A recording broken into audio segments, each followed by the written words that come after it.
The reservation was for 18. 17 of those chairs were going to be empty by the time the bread arrived.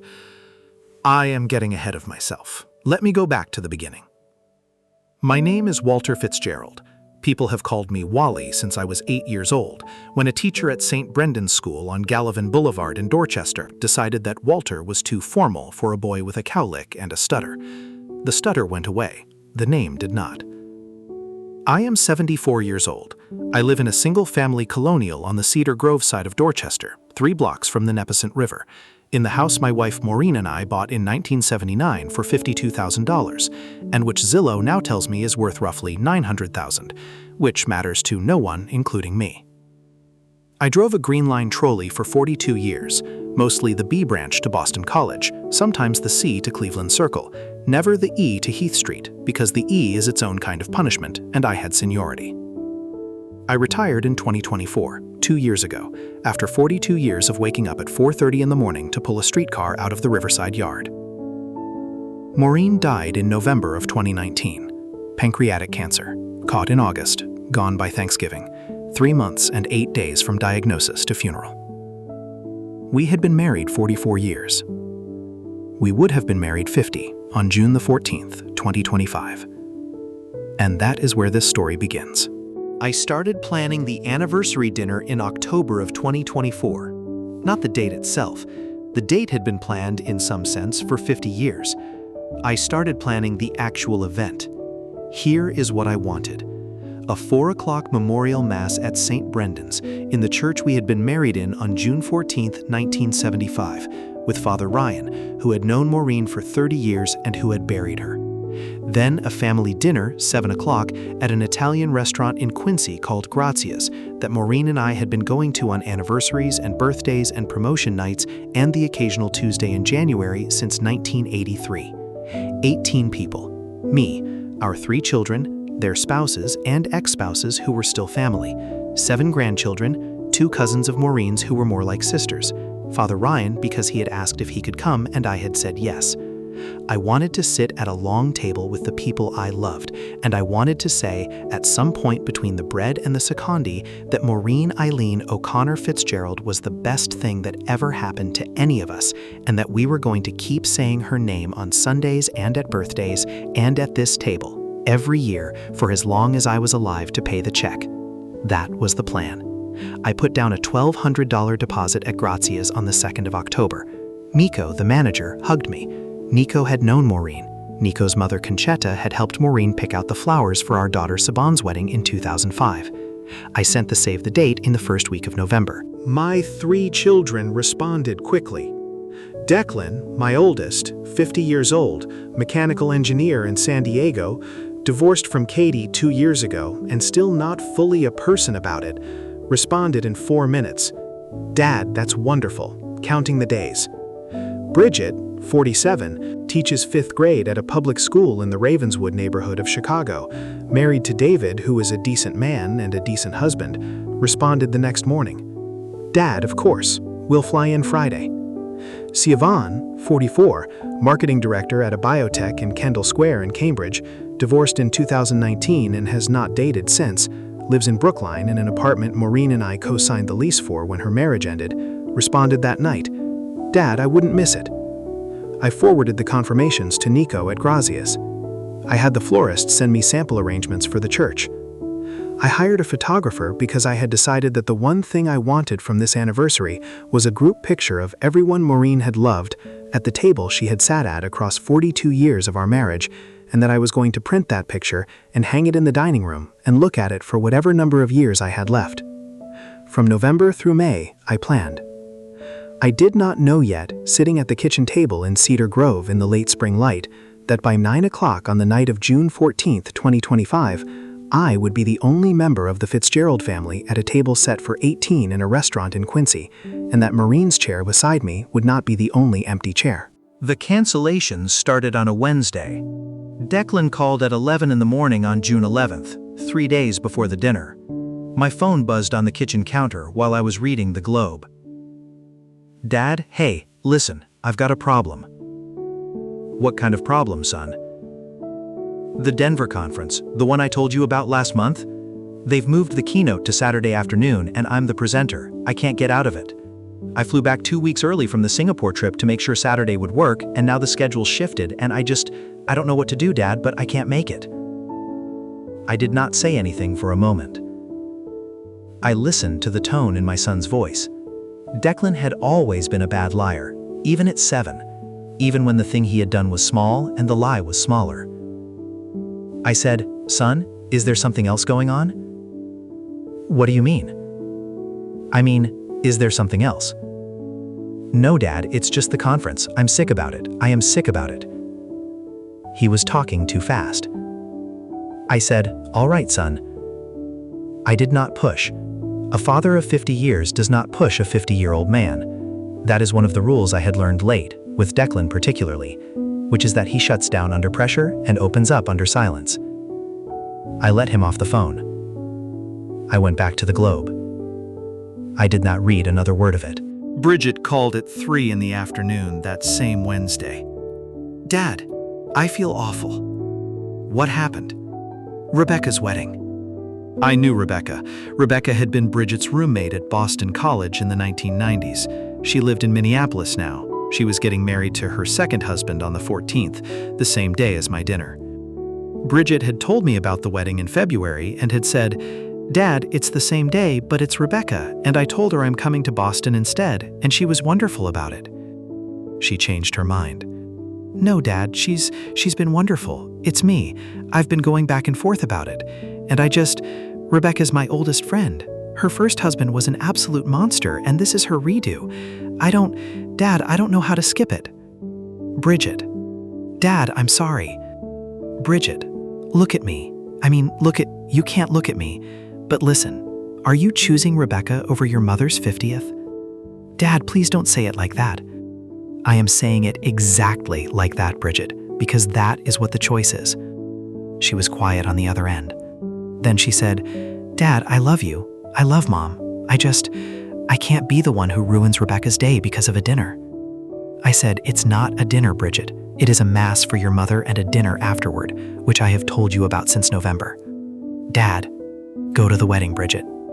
I hung up before she could say thank you. Savon I did not hear from. Thursday passed, Friday morning, Friday afternoon. I called her twice, voicemail both times. I texted her on Friday night. "Savon, just confirming you're still coming tomorrow. Mass at 4, dinner at 7. Let me know." She did not respond Friday night. She did not respond Saturday morning. I got up at 6:30 on the morning of June 14th. I made coffee. I sat at the kitchen table where Maureen and I had eaten 10,000 breakfasts across 44 years. The morning light came through the window over the sink the way it always did in June, slanted and gold, catching the rim of the coffee cup Maureen had bought in Galway in 2011. I looked at my phone. Nothing from Savon. I dressed for Mass, my good gray suit, the tie Maureen had bought for me in 2015, navy with a very faint pattern of small green shamrocks that you had to be close to see, the shoes I had polished the night before. I drove to St. Brendan's. I parked in the Gallivan Boulevard lot. I walked in at 3:45. Father Ryan was in the sacristy putting on his vestments.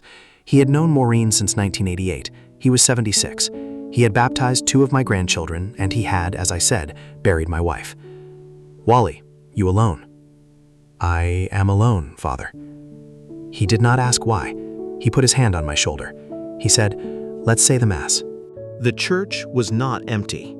There were maybe 30 people, parishioners who had known Maureen, 2 women from the ladies' sodality, a man named Kevin Coughlin, whose wife had died 6 months after Maureen, and who came to every memorial Mass at St. Brendan's, regardless of whose it was, because he had once told me in the parking lot, "The Masses for the dead are the only ones where the point is obvious."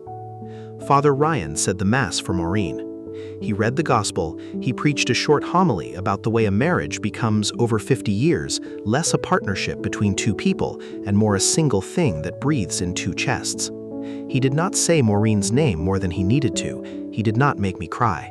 He knew me well enough to know I was close to the edge already, and that a man my age, alone in the second pew, did not need to be pushed. When he offered the intercessions, he said, "For Maureen O'Connor Fitzgerald, on this the 50th anniversary of her marriage, and for her husband, Walter." The people in the church said, "Lord, hear our prayer." I said it with them. My voice did not break. I had practiced not breaking. I had been practicing since 2019. After Mass, Father Ryan walked me to the car. He said, "Wally, what's happening tonight?" I said, "Dinner at Grazia's, 7 o'clock." He said, "Is the family there?" I said, "Father, I genuinely do not know."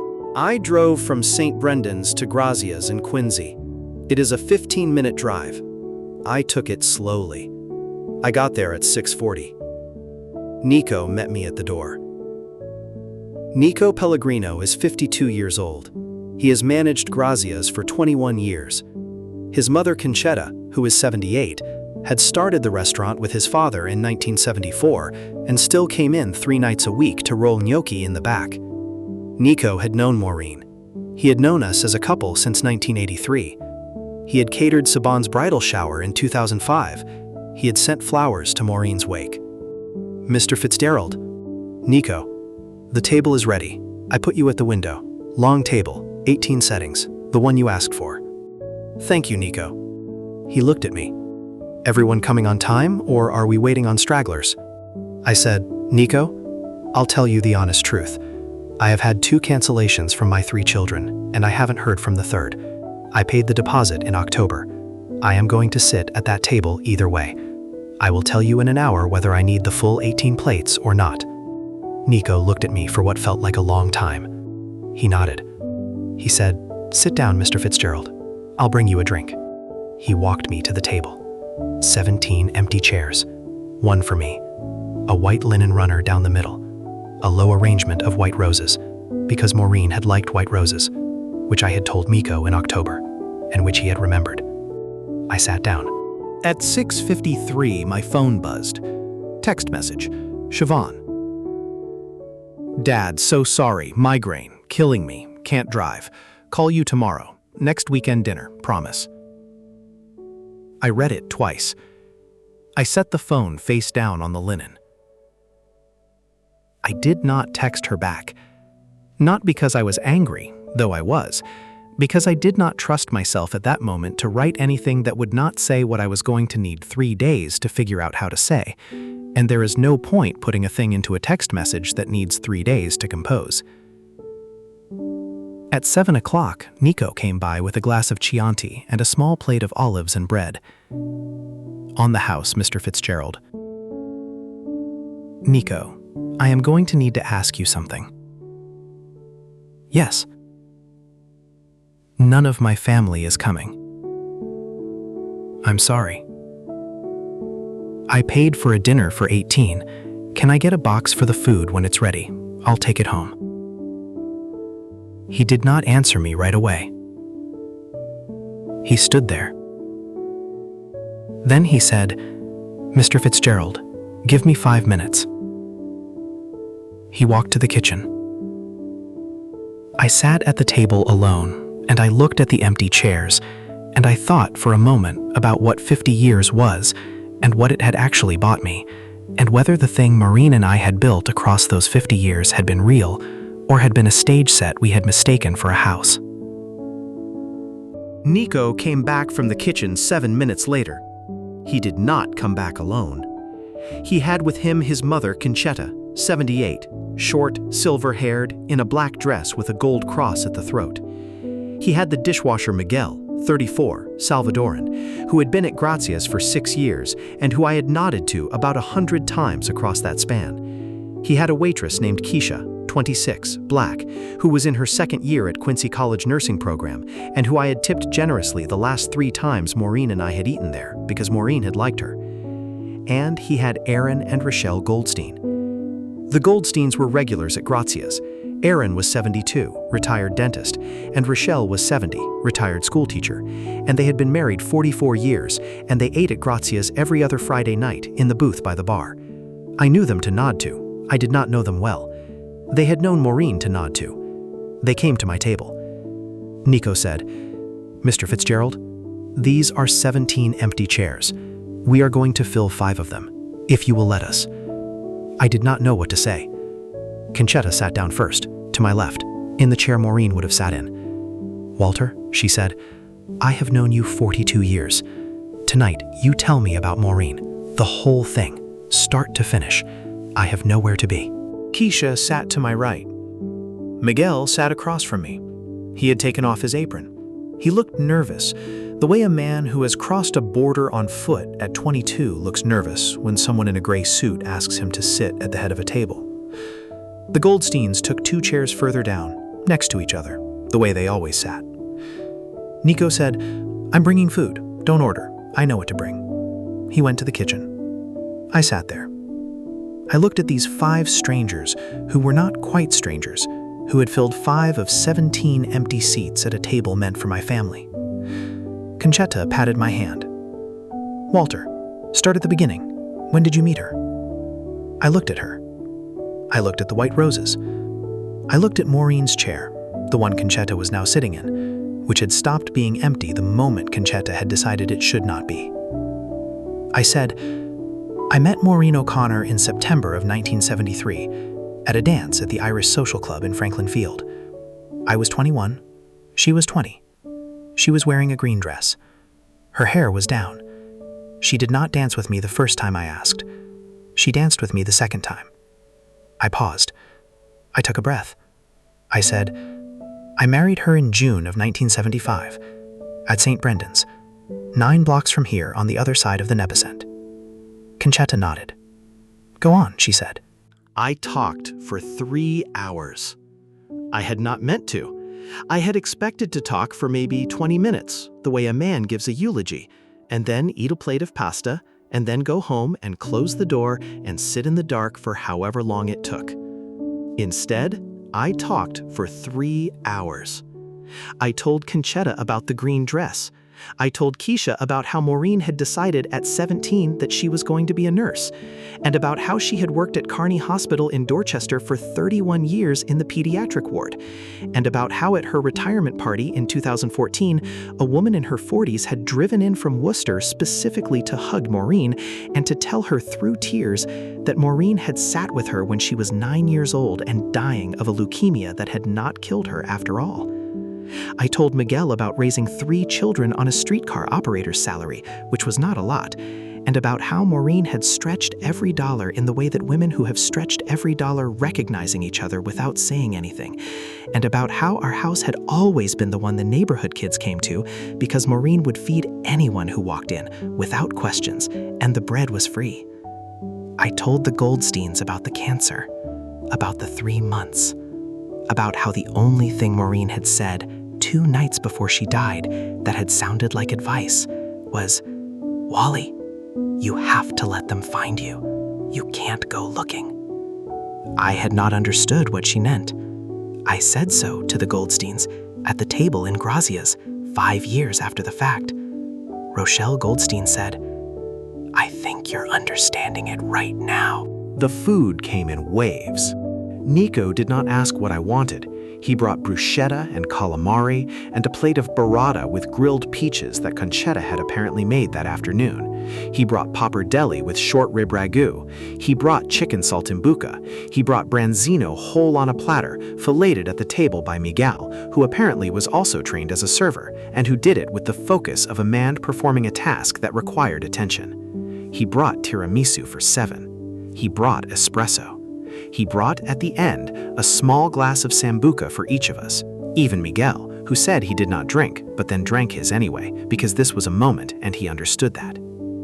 Aaron Goldstein told the table about Rochelle, how they had met in graduate school in 1976, how he had proposed to her on the Boston Common in a snowstorm in January of 1980, badly, without a ring, stammering, and how she had said yes because, she said at the table, he was terrified, and I thought, a man who is terrified to ask me is a man who understands the size of the question. Rochelle reached across the table and took his hand. Conchetta sang a song in Italian. I did not understand the words. It was a song her mother had sung in the village she came from outside Naples, which she had left in 1953 at 21, never to return. Her voice was thin and high and not strong, but the song had been written for a thin and high and not strong voice, and she sang it the way it had been meant to be sung, and nobody at the table moved while she sang it. Miguel took out his phone at about 9:30 and showed me pictures of his 2 children, Sophia and Tomas, 8 and 6, who lived with their mother in a small town in La Libertad province in El Salvador. He sent them money every month. He had not seen them in 4 years. He was trying to bring them over. The process was, he said, complicated. I asked him what the children wanted to be when they grew up. Sophia wanted to be a veterinarian. Tomas wanted to drive a truck. I told him Maureen would have loved that. Maureen had always said children who wanted to drive trucks were the most serious people in any room.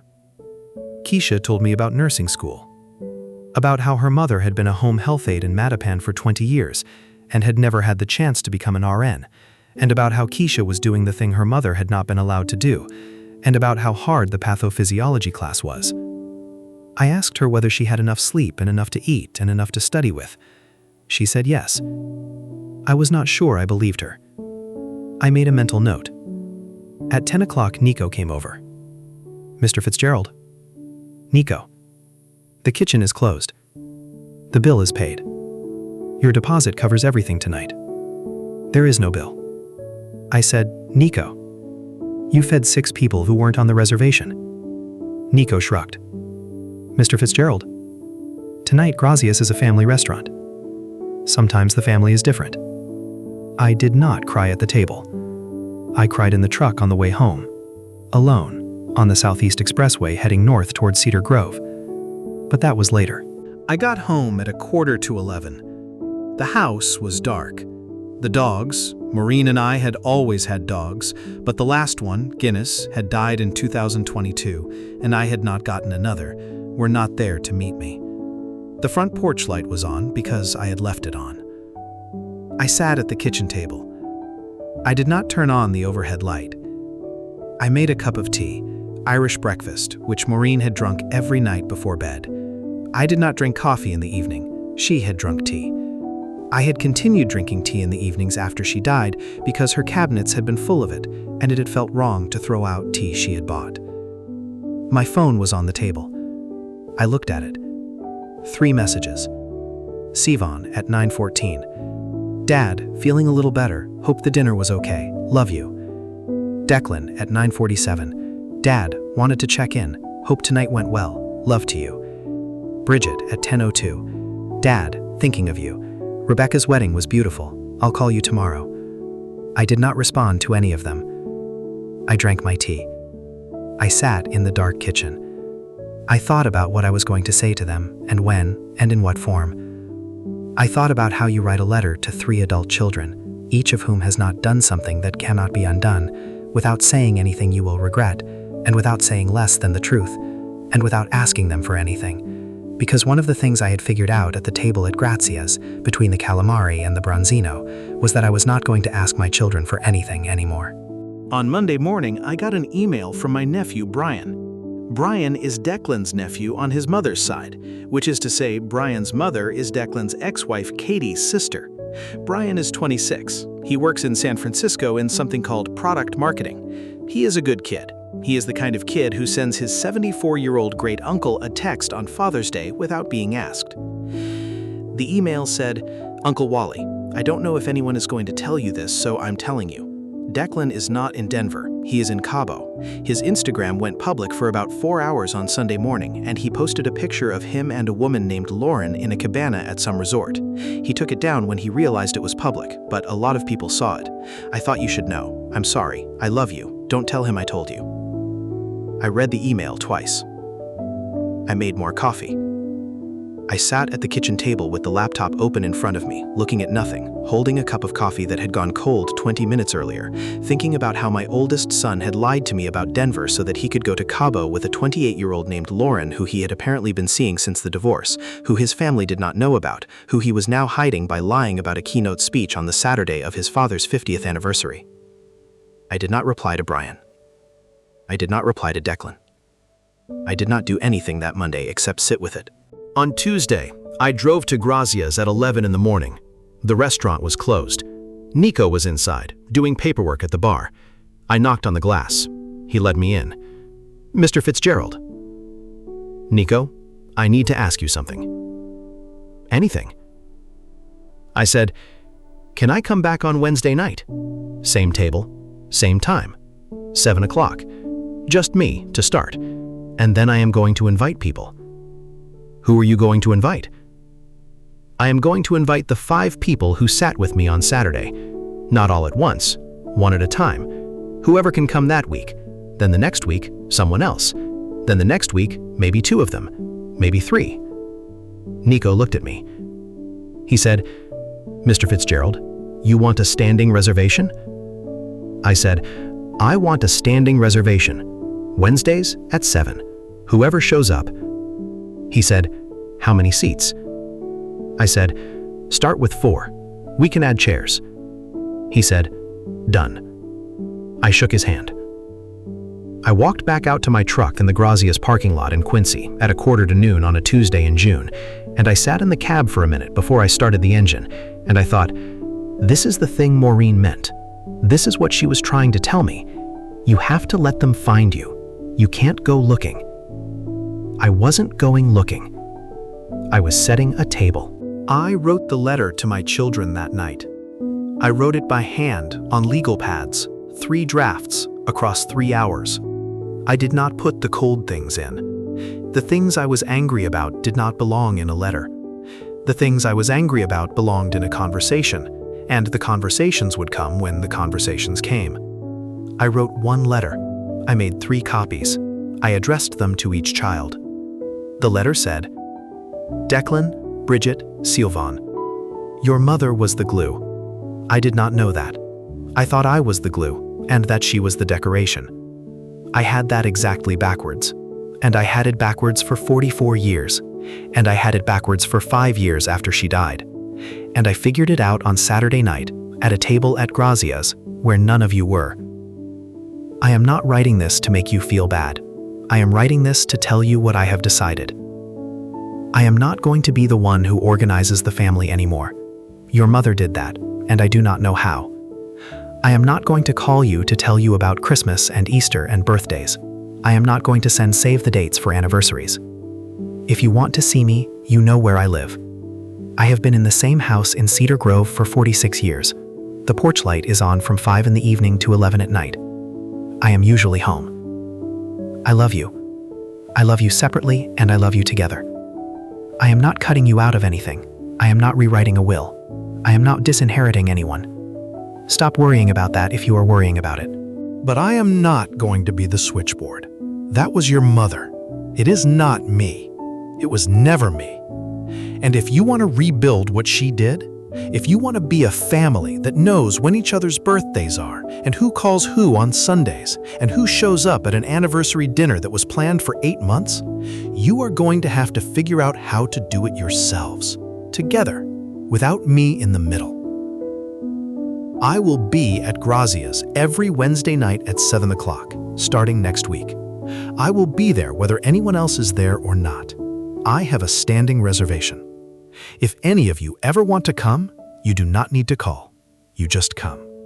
I will be at the long table by the window. I love you, Dad. I put the letters in envelopes. I stamped them.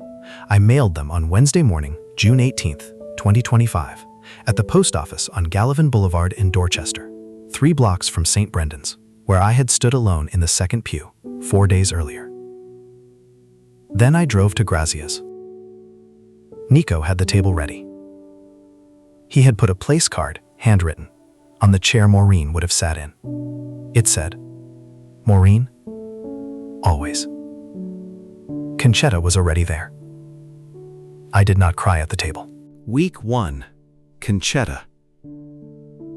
Week 2, Keisha, who came straight from a clinical rotation at Kearney Hospital still in her scrubs and who ate 3 plates of pasta and told me about her mother, whose name was Denise, who I invited to week 4. Week 3, Aaron and Rochelle Goldstein, who were surprised and pleased to be invited and who brought a bottle of wine Aaron said had been aging in his basement for 30 years and which turned out to be undrinkable and which we drank anyway, laughing. Week 4, Denise, Keisha's mother, who had grown up in Codman Square and who had known Maureen slightly from the Kearney Pediatric Ward in the 1990s because Denise had taken her niece there. Week 5, Miguel and his cousin Louis, who worked construction in Quincy, who spoke no English but who understood across the table, without a word, what the table was for.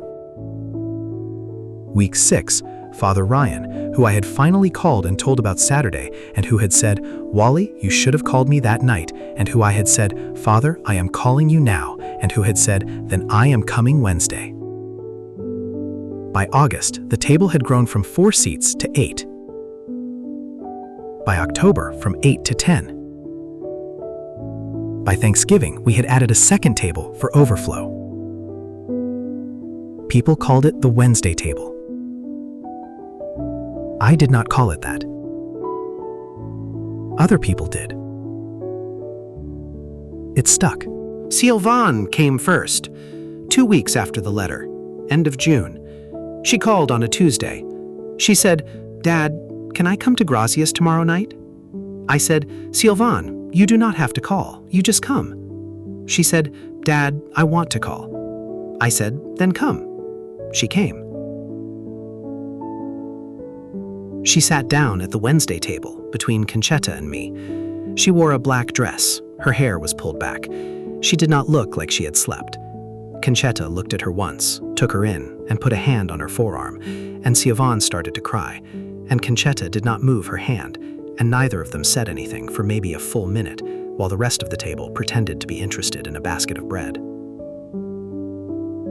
When Sylvain stopped crying, she said, "Dad, I'm an alcoholic. I've been drinking every night since the divorce. The migraines are withdrawal. I'm starting outpatient on Monday." I did not say anything for a moment.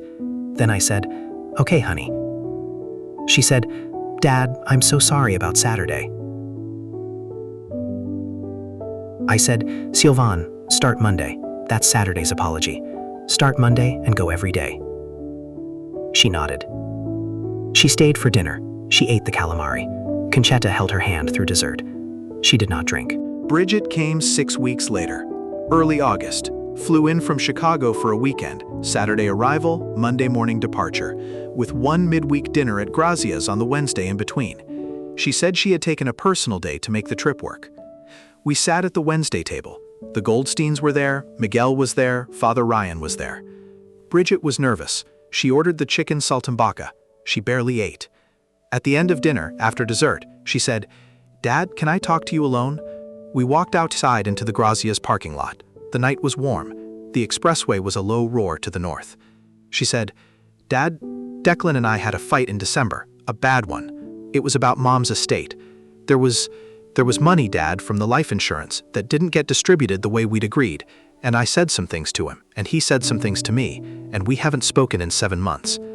I didn't come on June 14th partly because of Rebecca, but mostly because of him. I couldn't sit at a table with him. I'm sorry." I said, "Bridget, did you try to fix it?" She said, "No. Try to fix it." She said, "Dad, he's..." I said, "Bridget, you're 47 years old. He's your brother. Try to fix it. That is the only thing I'm going to ask you. Fix it with Declan, or don't, and live with the decision.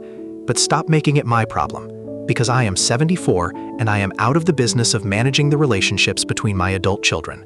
She looked at me. She said, "Okay, Dad." Declan came in December, 6 months to the day after the anniversary dinner. He flew in on a Tuesday. He did not bring Lauren, the woman from Cabo. He brought Megan, his daughter from his first marriage, now 22, a senior at Tufts, who I saw for Sunday dinners about once a month, and who was the Declan-adjacent member of my family I actually knew. They came to the Wednesday table. Declan was quiet for most of dinner. He shook hands with the Goldsteins. He let Conchetta hug him. He asked Miguel about his children. He said the right things. He ate the pappardelle. At the end, when the table was winding down, he said, "Dad, I owe you a conversation." I said, "You do?" He said, "I wasn't in Denver."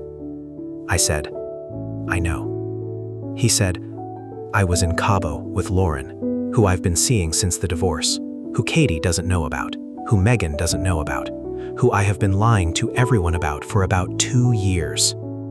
Megan, 22, said quietly, "Dad, I know about Lauren." Declan looked at her. She said, "Mom told me 6 months ago. We were all just waiting for you to stop pretending." Declan looked like a man who had taken a punch he had not seen coming. He did not say anything for a while. Then he said, "I'm sorry, Dad." I said, "Son, it is a start." The three of them have never been at the Wednesday table at the same time. Declan and Bridget still haven't reconciled. They are speaking, barely. Short texts, no phone calls. Bridget tried in August, after our parking lot conversation, and Declan was not ready. And then Bridget decided that she had tried, and it was Declan's turn, and Declan has not yet moved. Siobhan is 14 months sober. She comes to the Wednesday table twice a month. She brings her sponsor sometimes. The sponsor, whose name is Mary, is 61 and was a cop in Quincy for 30 years and is now a regular, independent of Siobhan, and brings her husband, who does not say much, but who reliably orders the branzino. Megan, my granddaughter, comes when she is on break from Tufts. She has brought friends. One of those friends, a girl named Priya from Philadelphia, has become a regular in her own right and comes once a month even when Megan is not in Boston. Conchetta is there every single week. She is now 80 and has not missed a Wednesday in 18 months. She has claimed Maureen's chair permanently. I do not mind. Maureen would have liked her. The Goldsteins rotate every other week. They have turned one of their Friday date nights at Grazia's into a Wednesday community night. Father Ryan comes monthly. He says he is bad at calendars, but he tries. Miguel comes when his hours let him.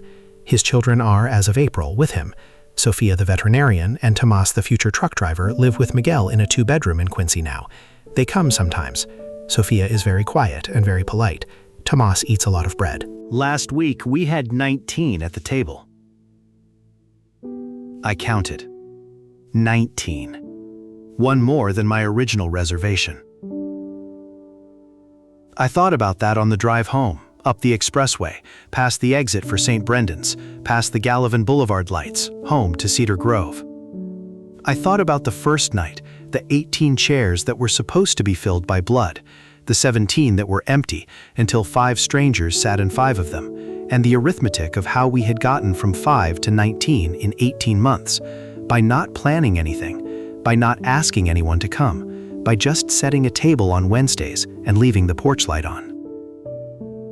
Maureen had said at the end, "You have to let them find you. You can't go looking."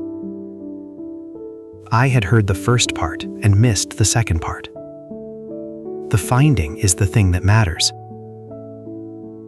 But the finding requires a table.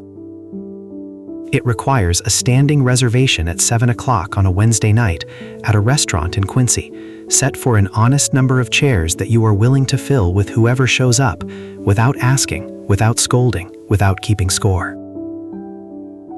The blood shows up or it does not. The blood is not the measure. Here's what I have come to understand. There's a way that a family works that nobody teaches you. One person does it. One person, usually, who makes the calls and remembers the birthdays and sets the table and insists, gently, quietly, week after week for decades, that you show up. That person is not necessarily the head of the household. That person is not necessarily the one who signs the Christmas cards. That person is sometimes the person everyone takes for granted, because what they do looks small, looks like no work at all, looks like the simple, obvious thing any adult woman would do, right up until she stops doing it. For 50 years, Maureen O'Connor Fitzgerald was the person who made us a family. I was the man who showed up. I did not know those were different jobs.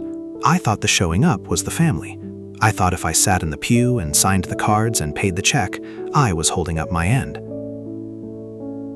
I was not holding up my end. Maureen was holding up both ends. And when she died in November of 2019, the family did not end.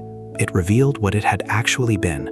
3 adults who had been in the same room because one woman had been in the middle of the room, pulling them toward her by the sheer force of deciding to.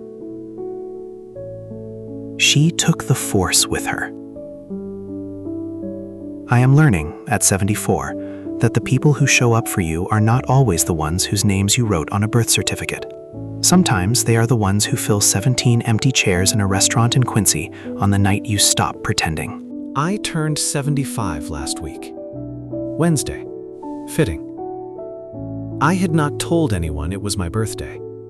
I had told Nico only 2 weeks earlier to ask him if he could put a candle in the tiramisu without making a production of it. He had said yes.